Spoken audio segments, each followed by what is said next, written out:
Alrighty. I have looked and looked and looked for this pattern on these shoes, and I cannot find them. So my thought is, I gave them away. So we're going to make us another pattern, and so that I can make these again.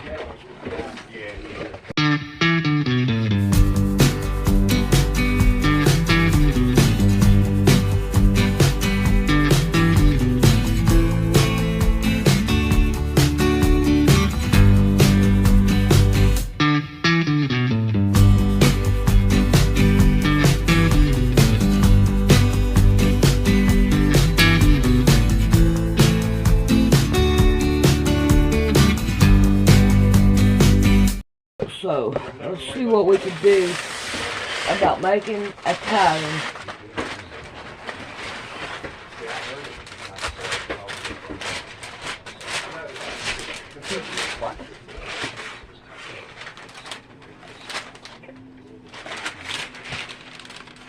It's supposed to tear.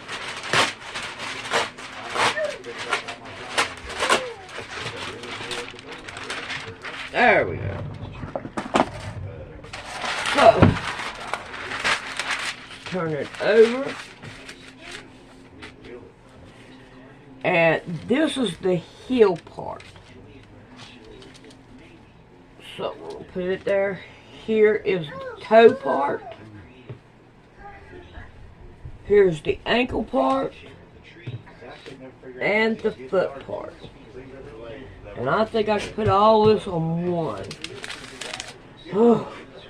So I do not have any directions.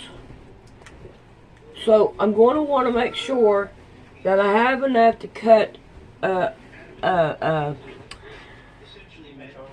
whatever you call it, seam allowance. So let's see what we can do. I'm going to draw it straight on it first.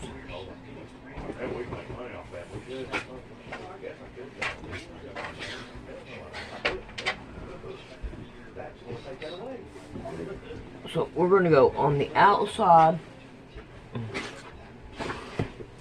of it. There we go.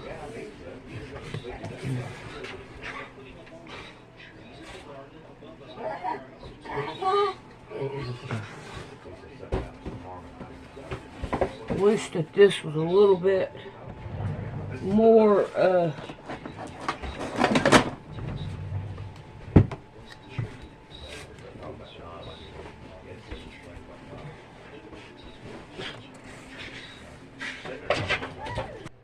and heard he wasn't there, she took off running.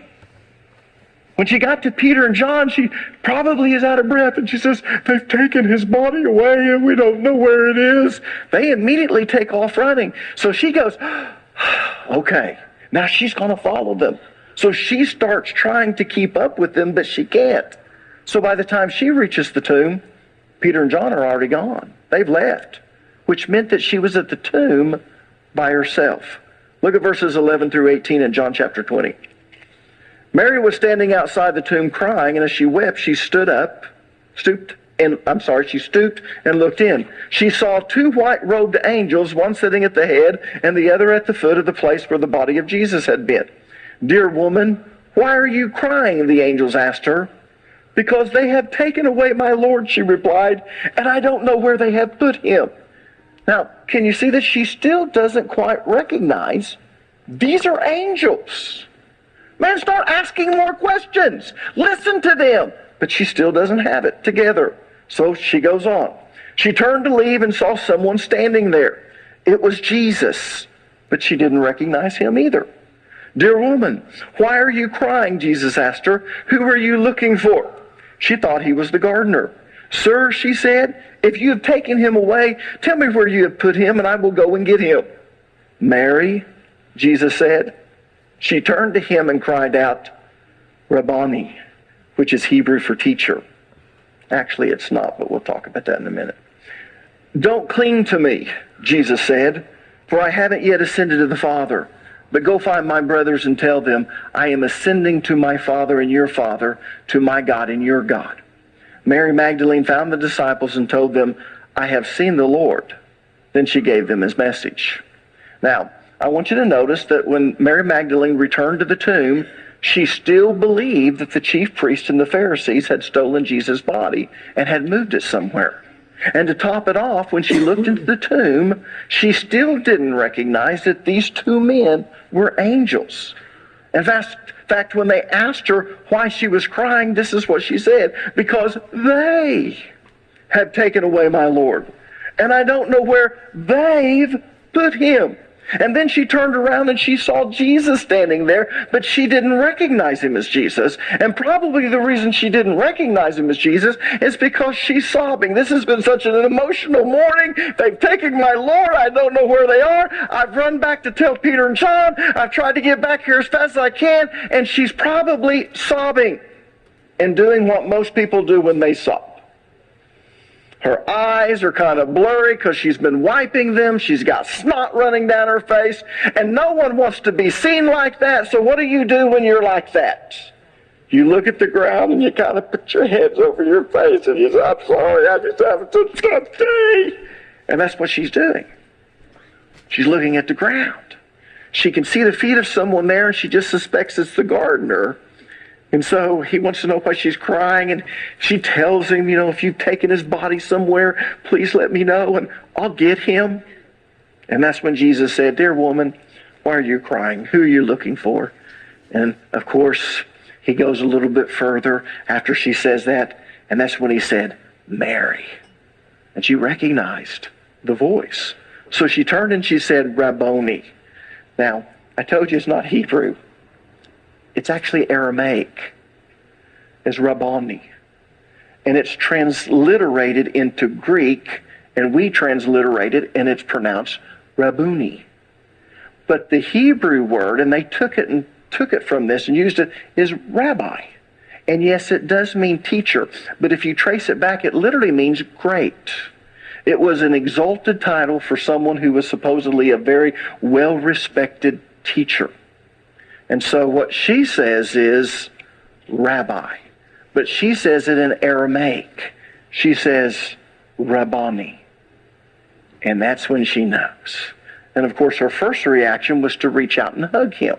She's been looking for him. And so what's her first reaction? To hug him. But he steps back. And he probably puts his hands up and he says, don't touch me, for I've not yet ascended. Now, there are some people that says what he was saying is, go ahead and touch me, just don't cling to me because I got to leave. No, that's not what he said. When he said, don't touch me, that's the Greek word hapto.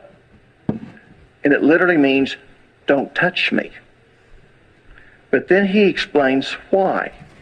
He says, for I've not yet ascended to my Father. That word ascended is translated from the Greek word anabino. That's a compound word, which simply means it's made up of more than one word. In this case, it's made up of two words. The lemma, bino, which means to go, and ana, which means up. And what he says is, for I've not yet gone up to the Father. Now, this is very important because there are those who believe that Jesus did not descend into hell in order to pay for our sins. People, this tells us right here that when Jesus died, his soul was separated from God in order for him to pay for the penalty for our sins. And he's telling her, I have not yet gone up to the Father. Don't touch me because of that. I'm getting ready to do something, and I must be pure and undefiled. Now, after he does that, and he appears to other people, they can touch him as much as they want. But right now, they're not to touch him. And then he goes further. But go find your brothers and tell them that I'm ascending to my Father and your Father. All of a sudden, the relationship has changed. You see, Jesus had always referred to God as his Father, and the Jews didn't like it. In fact, in the Old Testament, you'll never find any saint referring to God as their father. But Jesus did. And that's why the Pharisees and the chief priests didn't like him, because God was not his father in their mind. But he always referred to God as Father. But then he says something different here. He says, go and find your brothers and tell them that I'm ascending to my Father. And then he goes further, and your Father. Because of what he's done, we're adopted into the family of God, and he's now our Father. And then he says, to my God and your God. Now, does anyone know what he's talking about when he says, I've not yet ascended? Well, again, he was talking about ascending to heaven to present the souls of all of those who've been in the bosom of Abraham as a first fruits offering. But that's next week. Next week, we're going to see the scripture that talks about certain dead people coming out of the grave and walking around Jerusalem for a while. Why did that happen? What did Jesus do when he ascended? What does it mean in Ephesians when it says he first descended and then he ascended, taking captivity captive? Well, this is what Jesus was talking about, and that's what we're going to look at next week. 2 weeks ago on Easter, we started a new series entitled The Resurrection. But the focus of this series is on all the people that Jesus revealed himself to after he rose from the dead. You see, Jesus didn't just appear to a handful of people 1 or 2 times after he was resurrected. No. Jesus appeared to hundreds of people during the 40 days he was here on this earth after his resurrection. And people, these weren't just sightings. It wasn't like someone saw Bigfoot down around Cookson. How many know what I'm talking about? No, these weren't sightings. These were people who saw Jesus and who talked with Jesus and who touched Jesus with their hands to verify that he was flesh and bone and not just a spirit. In fact, the resurrection of Jesus was confirmed by so many reliable witnesses that even Josephus wrote about it 50 to 60 years later. So what we're doing in this series is we're looking at each incident in which Jesus appeared to people after his resurrection. And we started with Mary Magdalene because she's the first person to see Jesus after he rose from the dead. But if you remember, something weird happened in her encounter with Jesus. Something very unusual, and I want to look at that before we move on in this series. So turn with me, if you would, to the book of John, chapter 20. We're going to read verses 17 and 18. Jesus said unto her, touch me not, for I am not yet ascended to my Father. But go to my brethren and say unto them, I ascended to my Father and your Father, and to my God and your God. Mary Magdalene came and told the disciples that she had seen the Lord. Now this is after the resurrection, and that he had spoken these things unto her. Do you see that? Jesus said, don't touch me. Now that's kind of weird because Jesus allowed everyone else to touch him after he rose from the dead, but not Mary Magdalene. Why? It makes you wonder why Jesus wouldn't allow her to touch him, but he would allow everyone else to touch him. But that's not the only weird thing that happened on that day. In fact, at the very same time that Jesus appeared to Mary Magdalene, Jerusalem experienced what we might call a zombie apocalypse. Now, it wasn't a real zombie apocalypse. I'm not into zombies. How many of you like The Walking Dead? You know, my nieces and nephew, they love The Walking Dead, and they're always talking about it. I've never seen the show, don't really care about it. But this wasn't a zombie apocalypse. I guess that's considered to be a zombie as the living dead. Well, these weren't the living dead. These were the living. But I want you to understand, this was, in a sense, an appearance like never before. And these people were freaked out. Turn to Matthew chapter 27, verses number 51 through 53, and I'll show you what I'm talking about. Notice what it says. At that moment, the curtain of the temple was torn in two from top to bottom. The earth shook, the rock split, certain tombs broke open, and the bodies of many saints who had died were raised to life. They came out of their tombs after Jesus' resurrection, and they went into the holy city. What is the holy city? Jerusalem, and they appeared to many people. Now, people, I don't know about you, but that's weird. In fact, fact, I can't imagine anything weirder than that. So what in the world was going on? First of all, Jesus wouldn't let Mary Magdalene touch him. The veil of the temple was torn in two from top to bottom. The stones on certain tombs rolled open. And after Jesus' resurrection, the saints in those tombs rose from the dead. And not only that, they went into Jerusalem and they appeared to many of their friends and their family. And then poof, they were gone and never mentioned again. Now, how do I know that they actually appeared to their friends and their family? Because if they didn't just appear to their friends and the family, no one would have known that they were resurrected. But they had to have known them. And so when they walked into Jerusalem and all of a sudden you see Uncle Tom, who you just buried, or Aunt Lucille, who was buried maybe 2 weeks ago, and now she's at your house, wouldn't you think maybe this was a zombie apocalypse? And then all of a sudden, poof. They have this extra dimensional body, so when it's time for them to leave, they're gone instantaneously. What in the world happened? Now, here's what's interesting. Only Matthew records this happening. And do you want to know why? It's because his book was written specifically to the Jews. If you remember, Mark's gospel was written to the Romans. Luke's gospel was to a more broader Gentile audience. And then John's gospel was written to the world. In other words, it was for everyone. But Matthew's gospel was specifically written to the Jews, and only a Jew would have understood the significance of what happened that morning and what it signified. In other words, the reason that Matthew is the only gospel that wrote about these things is because only a Jew would have understood what happened that morning and why it happened. If you weren't a Jew, you wouldn't have had a clue as to why those things happened. That's why when we read it, it doesn't really make sense. I can't tell you the number of times as a child we would get to this point when we were going through Sunday school, and the Sunday school teacher would say, I have no idea what happened. And boy, it was just so interesting. But the reason we didn't understand is because we're Gentiles. All we know is that when Jesus was resurrected that morning, some really weird things happened, and it's kind of freaky. So, what did the Jews know that we don't? Well, it all goes back to the Jewish feast. So if you don't mind, let me explain a few things about the Jewish feast. But first, let me warn you that we're not going to go in depth.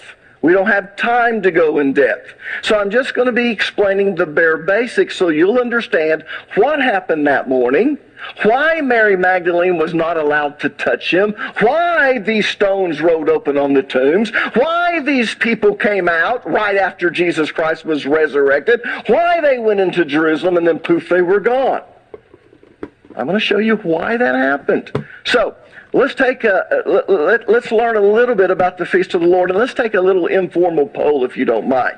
If you've heard of the Feast of the Lord and you know a little bit about them, I want you to raise your hand right now. I see one or two. If you've never heard of the Feast of the Lord, or you've heard of them, but you really don't know anything about them, I want you to raise your hand. All right, that's the majority of you. That's kind of what I thought. That tells me that I've got to keep it very, very simple. So let's start with the basics, and if you're taking notes, I want you to write this down. There were 7 feasts of the Lord that every Jewish male was required to keep.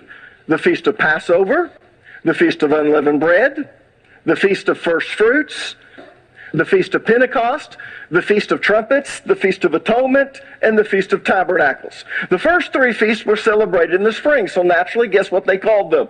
The spring feast. And they were also celebrated together. So the Jews normally referred to all 3 of them as Passover. So when you're reading through the Bible and it talks about them in the Old Testament going to Jerusalem to celebrate Passover, they're actually talking about the first 3 feasts. The Feast of Passover, the Feast of Unleavened Bread, and the Feast of First Fruits. Sometimes they refer to all 3 of those feasts as the Feast of Unleavened Bread. But I want you to understand, even though they will call it by one thing, they were actually 3 distinct feasts. Passover was celebrated on Nisan the 14th. The Feast of Unleavened Bread began the next day on the 15th, and it lasted for 7 days. The Feast of First Fruits was celebrated on the morrow after the Sabbath during that week. We don't talk like that anymore, right? So in other words, on the Sunday after the 15th of Nisan. The Feast of Pentecost was celebrated 50 days from the Feast of First Fruits. you counted 7 Sabbaths, which was 49 days. And on the next day, the 50th day, you celebrated Pentecost. So it was always celebrated on a Sunday, just like the Feast of First Fruit. Now, the last 3 feasts were celebrated in the fall. So as you might have guessed, they referred to them as what? The fall feast. And they were also celebrated together. The Feast of Trumpets was celebrated on the 1st of Tishri. The Feast of Atonement was celebrated on the 10th of Tishri. Those are Hebrew months, if you want to know. And the Feast of Tabernacles was celebrated on the 15th of Tishri. And it lasted for 7 days. So you had 3 spring feasts that were celebrated together. Then you had the Feast of Pentecost, 50 days after that. And then the 3 fall feasts that were celebrated together. So 3 times a year, all Jewish males living in Israel were required to go to Jerusalem in order to keep these 3 feasts. Now, there's 7 feasts in all, but they refer to them as 3 feasts. The spring feast, Pentecost, and the fall feast. Look at Deuteronomy chapter 16, verse 16, and you'll see what I'm talking about. 3 times in a year, all your males shall appear before the Lord your God in the place which he chooses. And what was that place? If you come on Wednesday night, you know. Jerusalem. So 3 times in a year, all your males shall appear before the Lord your God in Jerusalem at the Feast of Passover. That's referring to all 3 spring feasts. And at the Feast of Pentecost, and at the Feast of Tabernacles, which is referring to all 3 of the fall feasts. And they shall not appear before the Lord empty-handed. So, in the month of Nisan, you went to Jerusalem to celebrate the spring feast. 50 days later, you went to Jerusalem to celebrate the Feast of Pentecost. And in the month of Tishri, you went to celebrate the fall feast. And you were required to do that if you lived in Israel every year. Every year. No exceptions. Now, if you lived outside of the nation of Israel, you still were required to keep the feast. You just didn't have to go to Jerusalem. But if you lived inside of Israel, you were required to go to Jerusalem 3 times a year to celebrate these feasts. Now, the feast had 2 purposes. And if you're taking notes, write this down. The first purpose was to commemorate certain events in Israel's history. Every nation tends to do that. We do that. How many of you celebrate the 4th of July? Anyone celebrate the 4th of July? Yeah, you shoot off fireworks, or you go to a fireworks display. And if you're a pagan, you drink beer, right? What does that make you? I'm just sorry, just kidding. Anyways, why do we celebrate the 4th of July? We celebrate the 4th of July because we're commemorating the Declaration of Independence. That's why we do that. Yeah. Now, the first purpose of the feast was to commemorate certain events in Israel's history, or Israel's past. The Feast of Passover commemorated the slaying of the Passover lamb in Egypt. Look at Exodus chapter 12, verses 21 through 24. You probably studied this when you grew up going to Sunday school. Here it is. Then Moses called for all the elders of Israel and said unto them, Go and take for yourselves lambs according to your families, and slay the Passover lamb, and you shall take a bunch of hyssop and dip it in the blood which is in the basin, and apply some of the blood that is in the basin to the lintel and to the 2 doorposts. And none of you shall go outside the door of his house until morning, for the Lord will pass through to smite the Egyptians, and when he sees the blood on the lintel and on the doorpost, the Lord will pass over the door and will not allow the destroyer to come into your house to smite you. That's why it's called Passover. The angel of death will pass over your house when they see the blood. Then he goes further. And you shall observe this event as an ordinance for you and your children for how long? Forever. How many of you know when Jesus Christ comes back, we will not be celebrating Easter during the millennium? What will we be celebrating? The Feast of Passover. Why? Because Jesus is the Passover. He's also first fruits. That's why he was resurrected. So we will be celebrating the Jewish feast. Why don't we do that today? Because we would be weird if we did that. You wouldn't understand it. So we call it Easter. But what we're really celebrating is Jesus is our Passover lamb. But I'm getting ahead of myself. The Feast of Unleavened Bread commemorated the Exodus from Egypt. When they left in such a hurry that they didn't have time to leaven the dough for their bread. Look at Exodus chapter 12, verses 33 through 34. And the Egyptians urged the people to send them out of the land in haste, for they said, "We shall all be dead." So the people took their dough before it was leavened, with their kneading bowls bound up in the clothes on their shoulders. So remember, when they slew the Passover lamb, they applied the blood. They were supposed to do that with the shoes on their feet and the staff in their hand, because God knew what was going to happen. When the angel of death passed over and all of the firstborn in Egypt died, they wanted Israel out. They were scared to death that they were all going to die. So they came to them and said, "You got to leave, and you got to leave now." And that's what they did. They left. Exodus chapter 12, verses 33 through 34. The Egyptians urged the people to send them out of the land in haste, for they said, "We shall all be dead." So the people took their dough before it was leavened, with their kneading bowls bound up in the clothes on their shoulders. Now, the Feast of First Fruits commemorated the crossing of the Red Sea. If you remember, once they sent them out, the Egyptians had a change of heart. So they chased after the Israelites, and they trapped them between the Red Sea and their army. And you all know the story. God divided the sea, and the Israelites walked to the other side on dry land. When the Egyptians followed them, God released the water, and they all drowned. But the Jews passed safely across to the other side. So they literally passed from death to life. You see, they all thought they were going to die.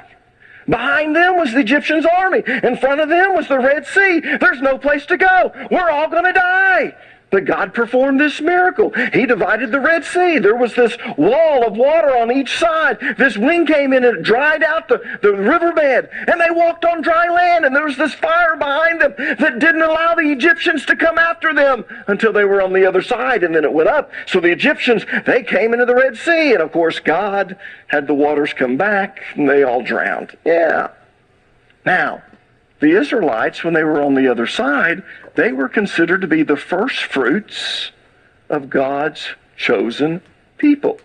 And that's what the Feast of First Fruits commemorates. They crossed the Red Sea, and they passed from death to life, and they became the first fruits of God's chosen people. The first fruits of what's going to be a huge nation much later. Now, after they crossed the Red Sea, it took them 47 days to get to Mount Sinai. And then Moses told them to consecrate themselves for 3 days because God was going to come down and reveal himself on Mount Sinai. So on the 50th day, Pentecost, the Lord appeared to Moses on Mount Sinai, and he gave him the 10 Commandments. And on that day, Israel officially became a nation. Now, they were God's people before then, but that's when they officially became a nation. And that's what the Feast of Pentecost commemorated. God giving the Israelites the law. Yeah. So what's Pentecost? It's commemoration of God giving the law, the 10 Commandments. Now, I'm not going to go into the fall feast because we don't have time to do that. Sometime in the future, I'm going to do a series on the Feast of the Lord because every Christian should know the Feast of the Lord. And I'll cover all of the feasts when I do that series. So that's the first purpose of the feast. All right? It's to commemorate certain events in Israel's history. The second purpose of the Feast of the Lord was to provide a prophetic picture of what the Messiah would do. Let me say that again. So if you're taking notes, you'll write this down. The second purpose of the Feast of the Lord was to provide a prophetic picture of what the Messiah would do. In fact, Leviticus chapter 23, verse number 2 tells us that the Feast of the Lord were meant to be rehearsals. Notice what it says. This is Leviticus 23:2. Speak unto the children of Israel and say unto them concerning the Feast of the Lord, these 7 feasts you see on the back wall, which ye shall proclaim to be holy convocations. Now I want you to underline that word convocations. Convocations is translated from the Hebrew word mikra, and it literally means rehearsals. So what Leviticus 23:2 is saying is that the Feast of the Lord were meant to be holy rehearsals. Now does everyone know what a rehearsal is? I'm sure you do. A rehearsal is when you practice something in preparation for a future event. Some of you have children in dance. How many of you have children in dance? What do? Well, when they have a recital, they schedule rehearsals. In other words, they practice what they're going to be doing at the recital. Now, according to Leviticus chapter 23, verse number 2, the feasts of the Lord are rehearsals. So when the Jews kept the feast, they were actually rehearsing what the Messiah would do when he came. Yeah. purpose of the Feast of the Lord is to commemorate things in the past, but the second purpose is to be a rehearsal to practice what the Messiah is going to do when he comes. In other words, everything they did during the feast was exactly what the Messiah would do when he came. Now, the spring feast has to do with the first coming of the Messiah, and the fall feast has to do with the second coming of the Messiah. In fact, look at the back wall. Let me stand up just for a second. Look at this back wall. In Jesus' first coming, he was the Passover lamb. We'll go a little bit into that. You'll see that he fulfilled it to the most minute detail. Now, here's what's interesting and what most people don't understand. You would slay the Passover lamb on Nisan the 14th, but you would begin to roast it. And when you roast it, you didn't actually eat of it until the evening after the sun went down. Now, we reckon days from midnight to midnight, but the Jews didn't do that. When the sun went down, it started another day. So you actually partook of the Passover meal during the Feast of Unleavened Bread. Why? Because leaven represents sin. And what the Passover lamb does is he takes away the sin. Remember when John the Baptist saw Jesus, what did he say? Behold the Lamb that taketh away the sins of the world. So when you were taking or participating in the Feast of the Passover lamb and you were eating of that lamb, you also ate with unleavened bread. Why? Because the Passover lamb takes away the sins of the world. And how long did you eat unleavened bread? 7 days. Why? 7 is a number of significance. It means perfect and complete. So he took away perfectly and completely our sin. So Jesus comes, he's our Passover lamb. He also takes away the leaven. We eat that for 7 days. On Sunday, first fruits, Jesus was resurrected. And he's the first fruits of the resurrection. We'll find out he did a little bit more on that. Then we get to the Feast of Pentecost.